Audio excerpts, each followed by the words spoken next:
Good afternoon, folks. Here in the Rainbow Nation of South Africa, the assault on the cultural heritage of one group in particular continues unabated.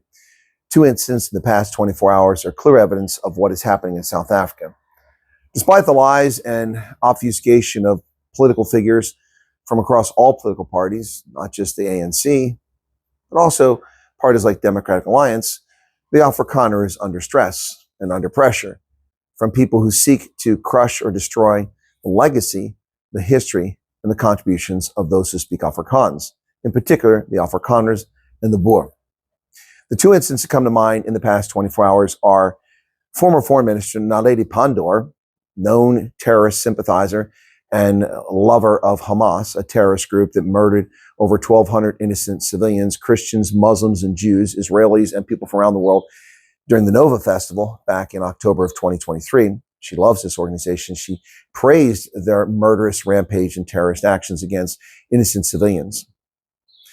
But Naledi Pandor, a known terrorist sympathizer, has said that it is inappropriate for an Afrikaans university to exist, saying they shouldn't get any funding. Well, newsflash for Naledi. Academia, which is built by Solidarity, already exists. It's building a new campus with private funding, private donations, and the university is open to anyone who speaks Afrikaans, not limited to Afrikaners from the race hustling narrative that she clearly seeks to inflict upon the public that's unknowing. If you speak Afrikaans, you can attend that university, that higher education institution, which meets standards and is certified and accredited.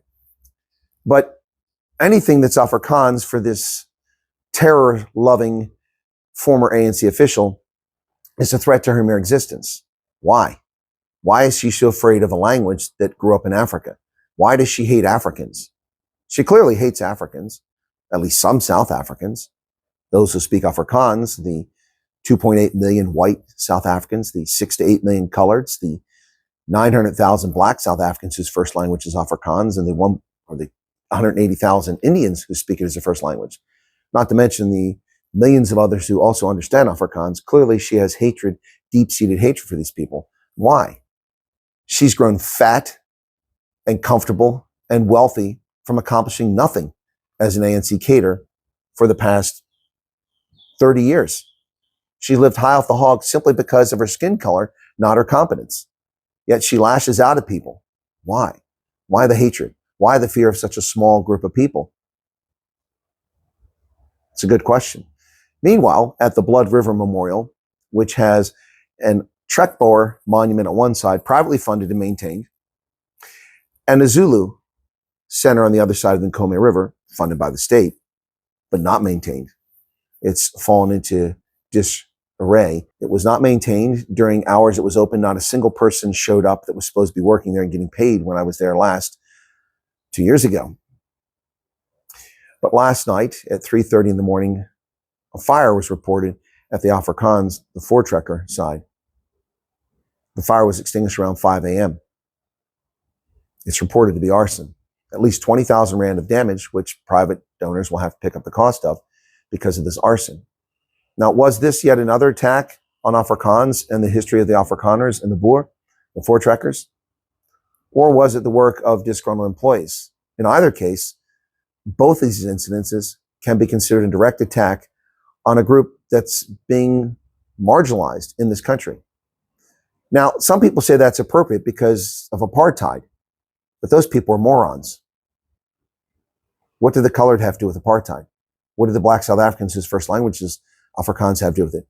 What did the now majority of Afrikaners born after the end of apartheid have to do with it?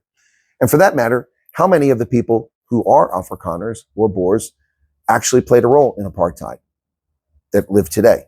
Very few. So to apply collective guilt in the fashion that Naledi Pandor, the terror lover, the friend of Tehran, a terrorist state, the lover of Hamas, to apply collective guilt against a group of people based on your warped worldview and your disgusting, despicable view of humanity is twisted and sick, to say the very least. President Trump said bad things are happening in South Africa, and they are. Just today, I reported on a story in the Western Cape where a family is selling their 11-year-old daughter for sex for 100 Rand, $5.88. That is sick. Poverty doesn't make an excuse for such horrific, horrendous actions. Parents selling their own child for sex for $5.88, saying that she can make the money because we have nothing. Well, get off your bum and do something. Earn a living. Hawk on the streets. Do something. Bad things are happening in South Africa. And not just Afrikaners, but to all South Africans. Because lawlessness is the rule of the land. This despicable behavior that you find in West Africa is now all over South Africa. The courts, the police barely arrest anybody. Your chance of getting arrested, arraigned, tried, convicted, and sent to prison are minimal. Therefore, there's no deterrence to crime. And there's crime everywhere, all the time, in broad daylight. Now we have a motorist smash and grab on the N2 near Cape Town, ran away with the items, crossed over the other side of the highway, didn't look, and got hit by a motorist. The motorist is being charged with culpable homicide, according to press reports. What the hell is that all about? You commit a crime by attacking people who are stuck in traffic. You cross the highway, and you're the architect of your own demise, yet an innocent motorist is now going to be charged? There's something wrong with this picture. There are bad things happening in South Africa, and it's up to the ANC and the Democratic Alliance to fix this. Neither party seems to be interested. They're much more interested in their cushy ministerial positions and little manifestos instead of fixing South Africa.